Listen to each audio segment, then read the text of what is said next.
Hi, Greg Parsley, Superintendent for the Vincennes Community School Corporation.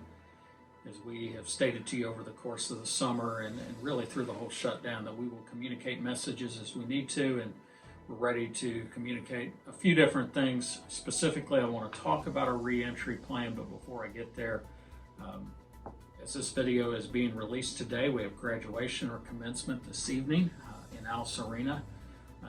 As Mr. Combs has put out, we have had to place and put some restrictions in place. The most important part with that ceremony is that we get to honor our graduates in the class of 2020, so we look forward to spending time with them this evening.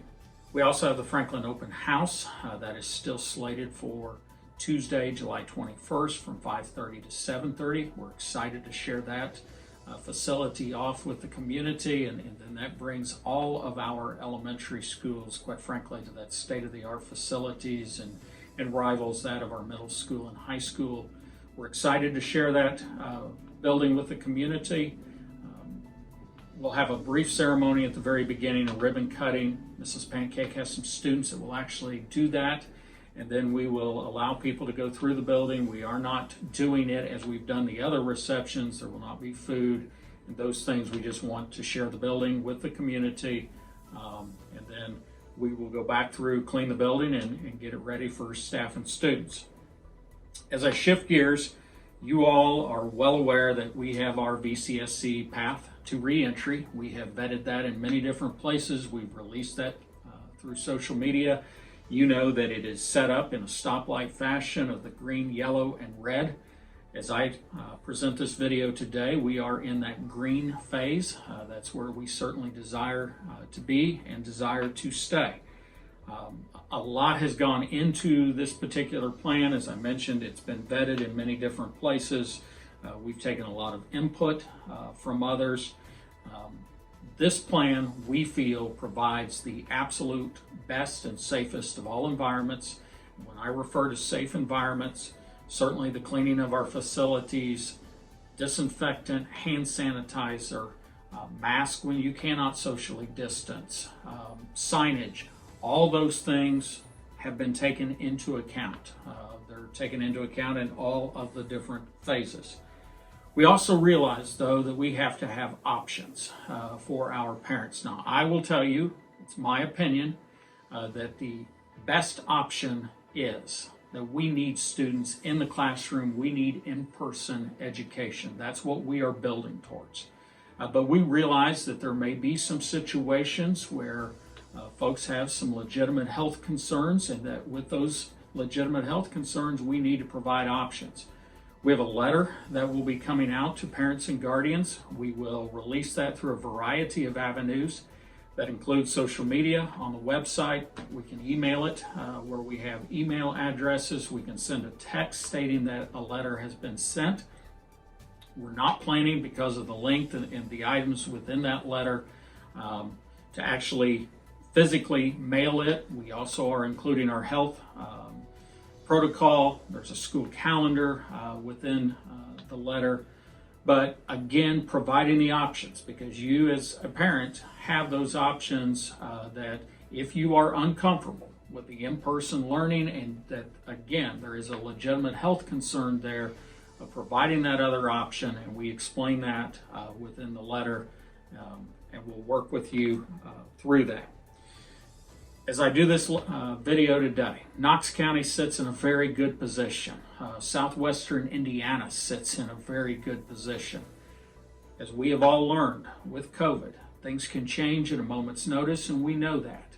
But based upon the data that is out there, Knox County, Southwestern Indiana sit in a good position, and hence why we feel confident at the present that we can bring students back into our buildings along with our staff and provide the in-person learning.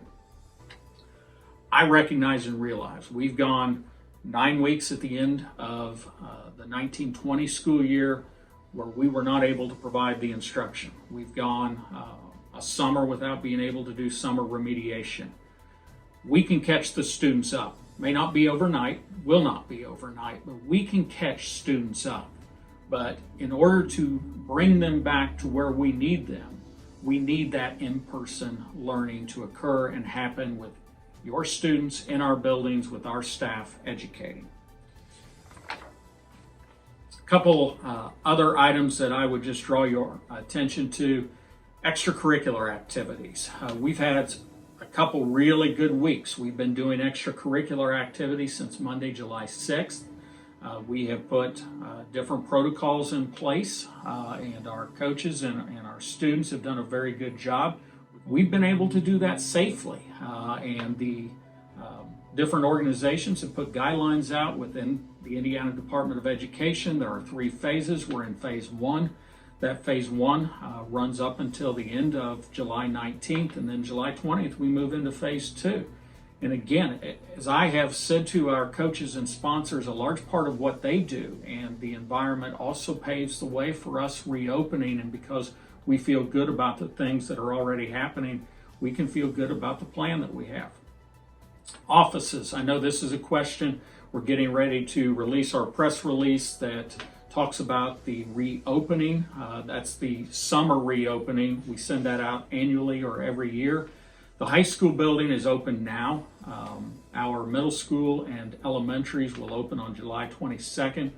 I would ask, when we put that press release out, we provide the phone numbers for the school. We really need to limit people coming into the buildings. Our focus is upon getting our buildings ready for students and staff. That's the most important thing that we can do. But as we release that press release, you will see the phone numbers for the schools. I would encourage you, if you have questions or items that you need to take care of, call the schools. But again, high school is open now, the elementaries and the middle school, in addition to Washington Learning Academy, will open on July 22nd. It is important for parents or guardians to keep your information updated for us. As I mentioned, we're going to release a letter. That press release that I'm also referencing to, we will put out through social media on our websites. But we need to always be sure that we have your physically mailing address, email addresses, phone numbers. If any of that is changed, I would encourage you, send that through the VCSC helpline. We can disseminate it from there. If it's after July 22nd, you can go ahead and call any of the offices and they can update that, or the secretaries. But we're only as good as the information that we have. And if we do not have the correct information in our student management software system, it's hard for us to communicate. So please be sure that we have the most updated information. As I close, I can assure you we will continue to communicate. Likely we will communicate another video message prior to school actually starting. I can tell you that we are working tirelessly to be sure that our environments are absolutely the best. I cannot emphasize enough, we desire of your students to return, I desire the staff to return, and we need to get back to what we know best, and that is in-person teaching.